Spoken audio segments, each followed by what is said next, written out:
Las opiniones y comentarios vertidos en este programa no son responsabilidad de TV Azteca, sino de quien los emite.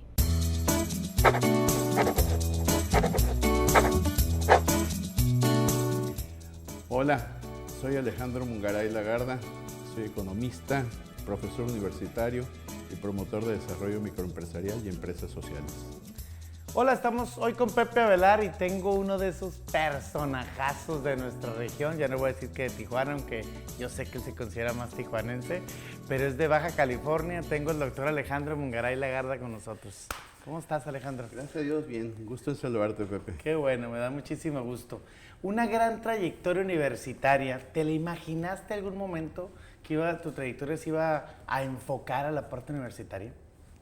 Bueno, cuando es uno joven no, pero conforme van pasando los años, más bien te pones en la perspectiva de que ojalá pueda construir una trayectoria universitaria. Y la verdad es que es muy reconfortante, ¿no? Trabajar en la noble tarea universitaria, porque además de ser profesionista, enseñas a otros, contribuyes al crecimiento, al crecimiento y de las personas, ¿verdad? Pasan tantos seres humanos que necesitan el capital social de la educación, que realmente es una gran satisfacción ser. Ahora, tú llegaste de Sonora, de nuestro Sonora, debería decir. Del bello estado de Sonora. Del bello estado. ¿Qué te hizo salir de Sonora y no aprovechar, por ejemplo, las oportunidades que allá se presentaban? Digo, porque tenías la Unison ya, ¿no? Sí, bueno, en el 76, 77 que yo salí, la Unison tenía muchísimos problemas claro, sindicales. Sí, era cuando había huelgas y demás. Había, ¿no? bastantes problemas y mi padre tenía un hermano aquí en Rosarito que ya hacía magisterio desde hace mucho tiempo y de alguna manera se llegaron a la conclusión de que Tijuana era una buena opción para... Ellos llevaron, tú no tuviste nada que ver en ese tema. A mí me atraía mucho el norte, sinceramente, y la idea de bienestar que aquí se respiraba era muy, muy extendida, ¿no? No había una sola persona en mi entorno que no pensara que en Baja California no se podía vivir mejor. Claro. Y el consejo, ¿Era cuando se barrían los dólares, pues? Pues decían, ¿no? Veía un billete de $5 y sentías que el mundo cambiaba. Claro. Y además esa conseja popular que si venías, te esforzabas, trabajabas y no te metías en problemas, pues podías vivir bien, ¿verdad? Claro. Bueno, y llegas a estudiar a la universidad Economía. Economía. ¿Cómo estuvo esa selección? Porque estamos hablando de una época en la que las carreras tradicionales era la medicina, era el derecho, la contabilidad. ¿De dónde salió esta idea de estudiar economía? Fíjate que en aquellos años, cuando oíamos las pláticas de orientación vocacional, eran muy claras respecto a ser contador, ser médico, pero la forma en que crecíamos en ese bello puerto, en Guaymas, mi ciudad natal, tenía mucho que ver con mucha diferencia social por los niveles de ingreso en que se desenvolvía la gente. Y a mí me atrajo mucho la idea de poder estudiar algo que pudiera permitir la creación de riqueza, pero al mismo tiempo su mejor distribución para que hubiera una sociedad más equitativa. ¿Venías de familia empresaria? No, mi papá trabajaba en una empresa, él era oficinista, pero siempre fue un hombre muy justo.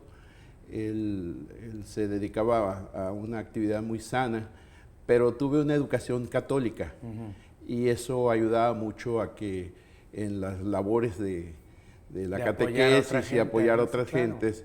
Y uno estaba mucho en contacto con la gente humilde, ¿no? Que necesitaba apoyo y a veces los enseñábamos, les ayudábamos y sobre todo compartíamos, ¿no? Siempre había un ambiente como de activismo social desde que éramos niños. Y ahora terminas la universidad, tu carrera profesional, ¿y qué es lo que pasa en ese momento? ¿Decides quedarte en la universidad? ¿Decides continuar con los temas de investigación? ¿Cómo fue esta parte de introducirte en ser un hombre prolífico en materia de investigación, en materia de economía, en materia de generar conocimiento para la parte económica? Yo me casé como en el 8º semestre con una bellísima mujer ensenadense y muy inteligente. Ella estudiaba también en la Facultad de Economía. Y el último año yo tenía que hacer mi servicio social, así que me cambié a Ensenada y tomé una opción de hacer extensionista pesquero. Entonces, ¿Qué significa que qué? éramos gentes que íbamos al campus, a las unidades de producción pesquera ribereñas, y les enseñábamos a esos pescadores ejidales, lo que le llaman pesca ribereña, a organizar sus cosas, ¿no? Y un compañero les enseñaba artes de pesca, otros les enseñaba conservación de producto, y yo les enseñaba a cómo llevar sus cuentas, cómo a construir su visión financiera desde... O sea, la parte de generar un microempresario prácticamente. Desde siempre, yo siempre estuve vinculado a esos temas y les ayudaba a construir su contabilidad, sus estados financieros, a construir su cuenta de cheques, a administrarse, a vigilarse entre ellos, y muchas veces había de pasar sus pruebas, ¿no? Subirte a la panga, levantar los chinchorros o meterte a la playa para sacar las almejas mismo. También es una forma de estarse conectando con la gente. Sí, porque ¿no? ellos no necesariamente aceptan la ayuda de alguien que no los entiende, ¿verdad? Claro. Entonces tenías que relacionarte. Y la verdad es cosas que me dejaron marcado para toda mi vida. Quiero muchísimo el área de San Quintín, ya estuve mucho tiempo.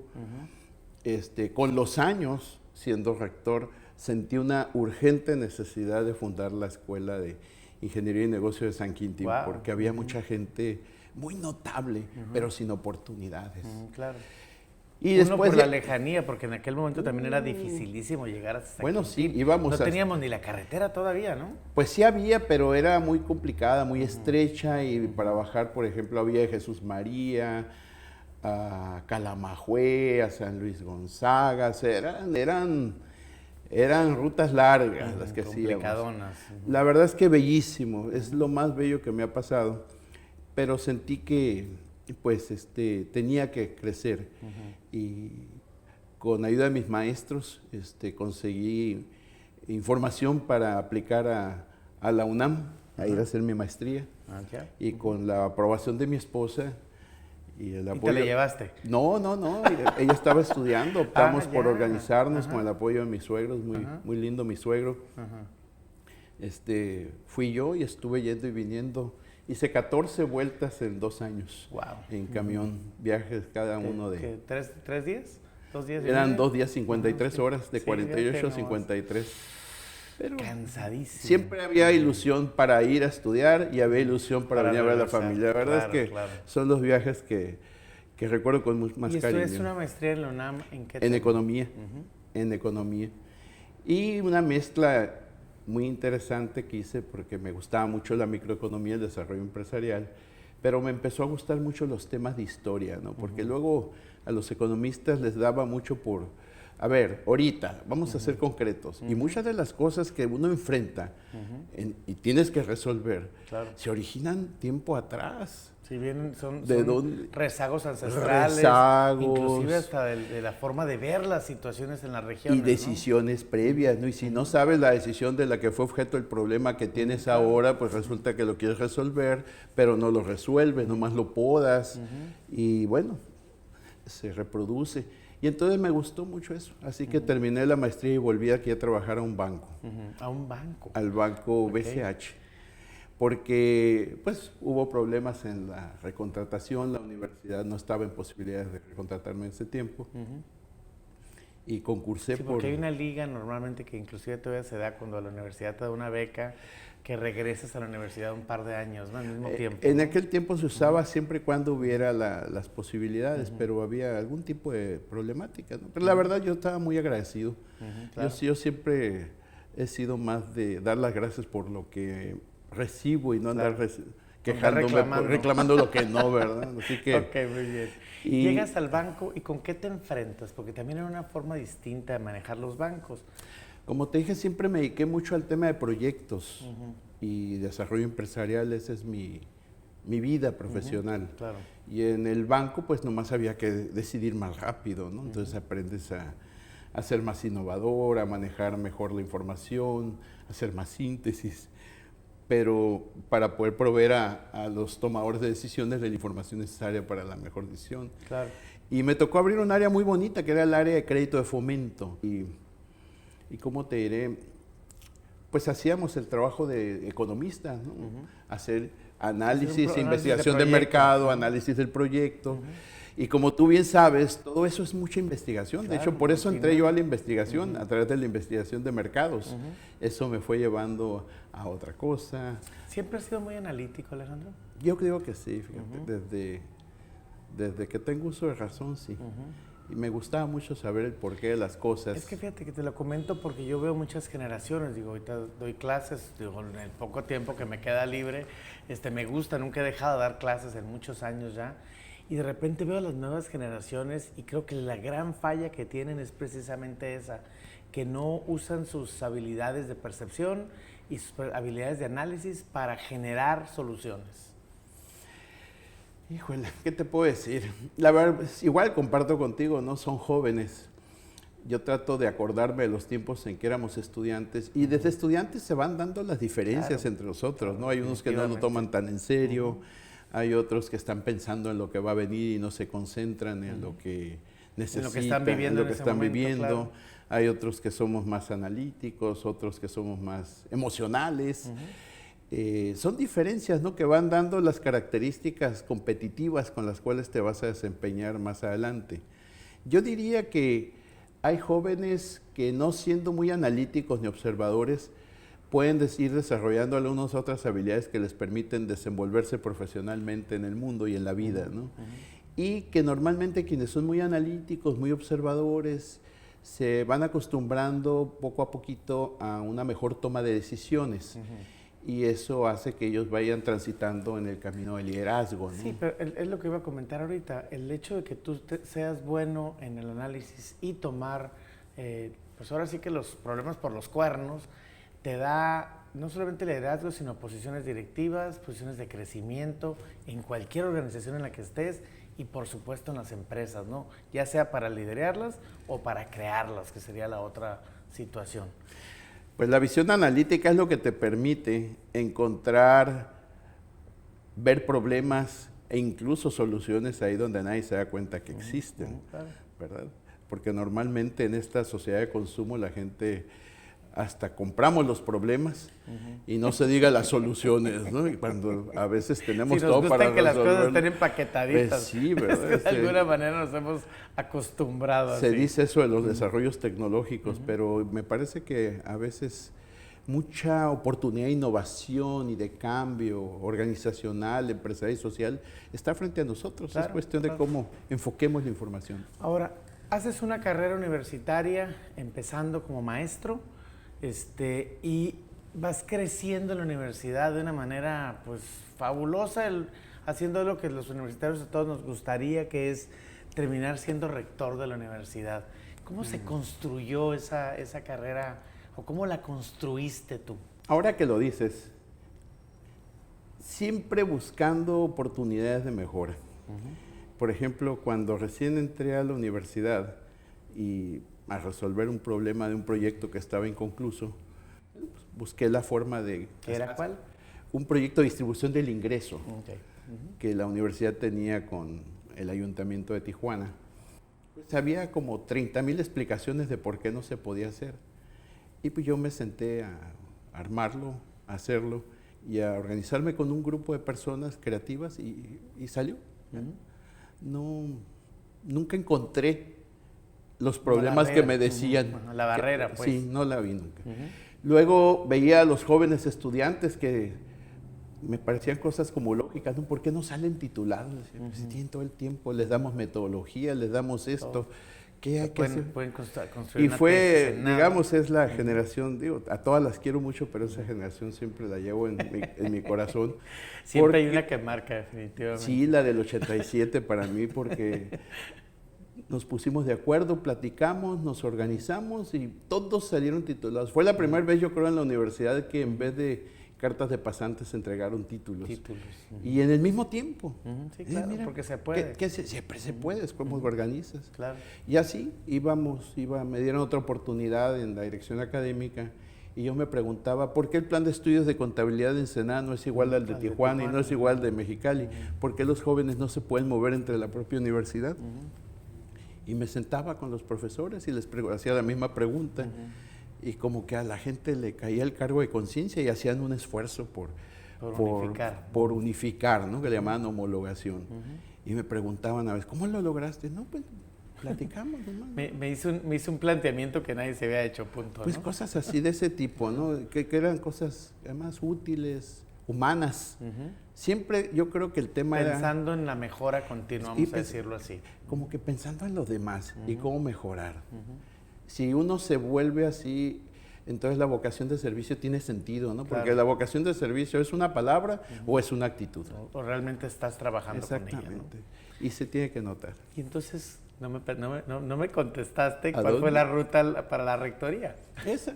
Así, ir Nunca- resolviendo situaciones. Yo nunca pensé en el siguiente puesto. Siempre pensaba en cómo hacer mejor mi trabajo. Y yo creo que ya al final, cuando iba, aprendí que cuando hacía bien las cosas, había alguien que se fijara en lo que mi estabas trabajo, en lo que generando. estaba haciendo. Y que muchas veces los jefes lo que querían era gente que resolviera Claro. los temas. Pues yo creo ¿no? que todos es lo que buscamos, ¿no? Pues yo Porque creo al que sí. final, como estudiantes, como profesores, como ciudadanos en lo general, pues estamos buscando a alguien que diga, a veces hacerlo tú, a veces que alguien más lo plantee para sumarte y a veces simplemente ver que se solucionan cosas que, a veces lo digo en materia de gobierno, por ejemplo, a veces el sentido común es el que menos se aplica. Un maestro de nosotros decía que el sentido común suele ser el menos común de los sentidos, Sí, ¿no? A veces definitivo. se enreda ahí con otras cosas, otros intereses. Pero mira, la verdad de las cosas es que siendo sinceros y justos, sí, usé el consejo de mi padre, ¿no? Sea comedido y resuelve las cosas que te Y por plantean. pura intuición te lo dijo, ¿no? Porque así le fue bien en la vida. Pues yo creo que sí. Claro, claro. Ahora, haces mucho trabajo de investigación, tienes 40 y tantos publicaciones, más colaboraciones en artículos para libros. Has escrito mucho en tu vida. ¿Te quedas con algo en lo particular? ¿Te gusta más algo que lo demás? Y ahorita hablamos de algo que me trajiste, que me encantó, que fue un nuevo libro que estás presentando. Mira, la verdad es que ha sido un proceso paulatino, ¿no? Lo que he agradecido siempre, y también de nuevo a la escuela de origen y a mi padre, es la disciplina. Yo creo que independientemente de cualquier cosa, cualquier profesión, cualquier tarea, e incluso cualquier ideología, lo que no te debe fallar es la disciplina, porque si tienes disciplina, haces que las cosas que piensan, pasen el que paso. piensas pasen, ¿verdad? Claro. Que haya congruencia entre lo que haces y entre lo que dices, entre lo que piensas, dices y haces.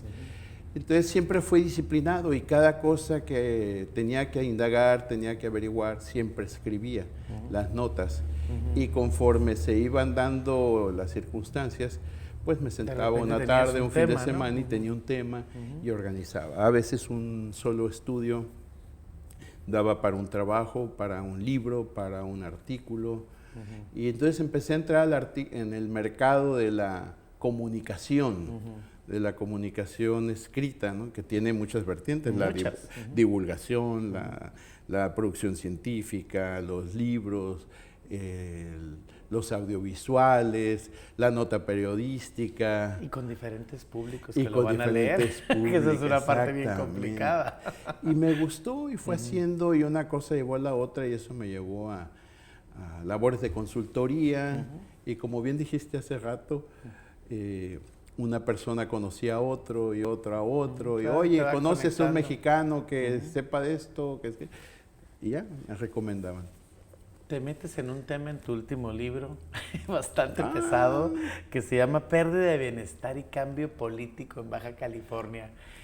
Me sorprende, por un lado, porque siempre te hemos visto desde un punto de vista más académico, un punto de vista más asesor. Te tocó un tiempo ser funcionario público, creo que con una gran labor en materia, sobre todo lo que comentabas hace rato, la parte microempresarial. Sí. Y ahora estás hablando de que estamos teniendo problemas. ¿Qué problemas ves en el Estado? ¿Para dónde? ¿Por qué? ¿De dónde se generan? Fíjate que los profesores empezamos a notar, nosotros los profesores trabajamos y aparte de trabajar pues somos amigos y chachareamos, ¿no? Claro. Platicamos de cosas. Y empezamos a compartir datos y nos empezamos a percatar de que había cambios que se comentaban en la vida pública que no eran muy congruentes. Por ejemplo, uno que decían, estamos llenos de procesos de alto valor agregado, pero al mismo tiempo había voces empresariales, liderazgos incluso, que decían que ningún trabajador era indispensable y que incluso se podían traer trabajadores desde Oaxaca o de cualquier parte. Y entonces esas dos cosas, si lo dices, si lo ves separado y no lo analizas, pues son como dos verdades ajenas. Claro. Pero incluso hasta que se contraponen. Bueno, las quieres manejar así. ya lo dijiste mejor que yo. Se contraponen porque procesos de alto valor agregado son procesos muy especializados y cuando los procesos muy especializados, el factor más importante para manejar la tecnología es el factor trabajo y su especialización y capacitación es importante. Entonces tienes que manejarles lo que se llaman salarios de eficiencia. Les compartes un poquito de lo que se produce, de la productividad que generan, para que la gente lo entere. para que se entere, sean leales, se queden. Y ahí está el valor agregado, realmente. Ese es valor agregado. Sí, claro. Pero si no tienes ningún problema en que se vayan mañana, entonces no hay tales procesos de valor agregado. Claro, claro. Entonces empezamos a cuestionar eso. Y luego una cosa nos llevó a otra y veíamos que el crecimiento de la informalidad era muy alto en Baja California, ya estamos en 40%. Y empezamos a ver el tema salarial y hacer preguntas. Y eso lo único que hace es retrasar el crecimiento del Estado, por supuesto. Y genera condiciones de cambio social. Y lo que vimos es que mucha gente que no estaba satisfecha con sus empleos y con sus remuneraciones, se retiraba a emprender en cualquier cosa. Imagínate lo que gustes, desde tianguis, ventas por catálogo, por lo que fuera. Se dedicaban a otra actividad. Entonces, qué curioso. Normalmente esas cosas no deben ocurrir en una economía que se dice muy pujante. Entonces empezamos a dejarla de ver año por año, ¿no? Ay, que creamos muchos empleos ahora. Y empezamos a ver qué tipo de empleos. Y empezamos a ver qué tipo de procesos. Y empezamos a ver qué tipo de informalidad y dónde se localizaba. Y creamos una obra colectiva que se llamó Lento Crecimiento y Caída del Bienestar en Baja California, donde analizamos a los sectores modernos, que se dicen modernos, pero que no son tan de valor agregado, y analizamos lo que llamamos la otra economía. ¿Qué estaba pasando? Y es donde ves ahí la pérdida de bienestar de la población Empiezas a ver. Y bueno, claro, porque ahí deduces, ves un poquito más largo el tema y ves que pues de 2003 al 2018, pues ves que el crecimiento, si lo ves de 93 a 2018, bueno, el crecimiento de Baja California era ligeramente mayor que el del país, pero después de 2003 ya no es eso, ya no es una verdad, y menos si lo ves de manera per cápita. Pero como no nos quisimos quedar con la duda, fuimos todavía más allá y encontramos que además es, ¿cómo te diré? Es tan sencillo, está tan a la luz la información que todo es cuestión de cómo quieras verla. Está enfrente de nosotros. Está enfrente. Que en 2006 la gente que gana 5 salarios mínimos o más eran el 25% de nuestra fuerza de trabajo. Después de la crisis, con todo lo difícil que fue, quedan como el 12%. Y ahorita, pues digamos, en estos días antes de las elecciones, ya era el 4.5%. Por primera vez, la gente que más ganaba en Baja California ya no ganaba tanto como en el resto del país. Wow. Entonces, definitivamente hay un agotamiento del modelo económico, ¿no? Seguir haciendo lo mismo ya no alcanza. Y ahora, el planteamiento que estás haciendo en el libro es ¿para qué? Bueno, es muy sencillo porque pegamos esos datos con los de distribución del ingreso y el ingreso per cápita de hoy todavía no alcanza el de 2006. Wow. Pero más que eso, resulta que hoy el 30% de las personas con más ingresos concentra el 60% de la riqueza. Y el 30%... Peor distribución de riqueza que nunca. Está impresionante. Y el 30% de la gente con menor ingresos concentra el 10%. Ahora, si lo haces más pequeño, el 10% de la gente con más riqueza concentra el 32% de la riqueza. Y el 10% de la población más pobre concentra el 2%. Entonces tienes una polarización social que era inimaginable en Baja California. Claro, porque al final estábamos hablando de una tierra de oportunidades. De oportunidades, ¿no? Se redujeron, sí, ¿no? Me río, pero es triste realmente. Entonces tú, si lo analizas año por año, se ve una cosa, lo ves un poquito más largo y ya no es tan la cosa. Y la principal conclusión del libro es un libro de artículos periodísticos con que fui siguiendo la realidad económica y social. Es que así como la pérdida de bienestar, que es el verdadero objetivo, claro, el verdadero problema, no la mercadotecnia, claro. La pérdida de bienestar. ¿Qué recibes como persona? ¿Qué tan bien estás? ¿Cómo está en tu familia? Claro. Si la pérdida de bienestar condujo al cambio político que tiene a la opción de Morena en estos en estos momentos, si esa pérdida de bienestar no es afrontada, también puede llevar a cambios políticos ulteriores, hasta que la población... Bueno, el tema... Es lo que me estás diciendo, papá. ¿Para dónde vamos? Bueno, eso no lo sé, porque finalmente la sociedad es la que está tomando decisiones, claro. Pero toda esa información económica la correlacionamos con cambios políticos. Claro.